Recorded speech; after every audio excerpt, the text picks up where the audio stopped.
আসসালামু আলাইকুম। গত বছর 5ই আগস্ট শেখ হাসিনা পালিয়ে যাওয়ার পর থেকে ভারতের মিডিয়া বাংলাদেশের বিরুদ্ধে নানা রকম অপপ্রচার এবং গুঞ্জন ছড়াতে থাকে। বিশেষ করে এক শ্রেণীর ভারতীয় মিডিয়া গুজব উৎপাদনের একটা কেন্দ্রে পরিণত হয়। তারা বাংলাদেশের বিরুদ্ধে নানা রকম বিদ্বেষমূলক, মিথ্যা এবং আজগুবি খবর প্রচার করে।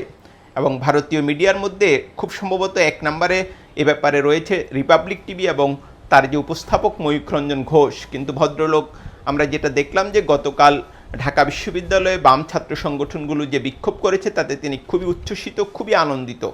এবং বিশেষ করে শিবিরের প্রদর্শনী থেকে জামায়াতের দণ্ডপ্রাপ্ত নেতাদের ছবি সরিয়ে নিতে বাধ্য করায় তিনি খুবই আনন্দ প্রকাশ করেছেন এবং তিনি বলেছেন, সাবাস ঢাকা বিশ্ববিদ্যালয়।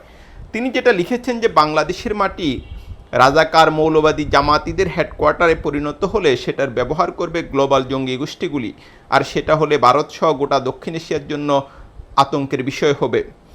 সত্যিকারের রাজাকার মুক্ত বাংলাদেশ যদি এই দামাল ছেলেগুলো বানাতে সক্ষম হয়, যদি মার্কিন ডিপ স্টেটের নাগপাশ থেকে বের করে আনতে পারে দেশটাকে, ভারতের 140 কোটি মানুষ দুই হাত তুলে পুরনো বন্ধুকে সাহায্য করবে। আমরা যেটা জানি যে বাংলাদেশে যে শাহবাগের যে আন্দোলন হয়েছিল সেখানে ভারতের একটা বড় ভূমিকা ছিল এবং এই মানবতা বিরোধী অপরাধের যে বিচার, যেটা আসলে নিশ্চিতভাবে একটা বিতর্কিত বিচার, সেটার ব্যাপারে ভারতের একটা ভালো যোগসাজশ ছিল। এই পরিস্থিতিতে ময়ূখ রঞ্জন ঘোষের এই মন্তব্য আরও স্পষ্ট করে বাংলাদেশের রাজনীতিতে ভারত আসলে কী চায়।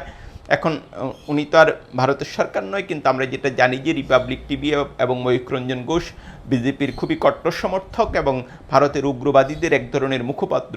এবং তাদের এই মন্তব্য এটা এখন পরিষ্কার করে যে বাংলাদেশে তারা কোন পক্ষে আছে এবং বাংলাদেশে তারা কী চায়।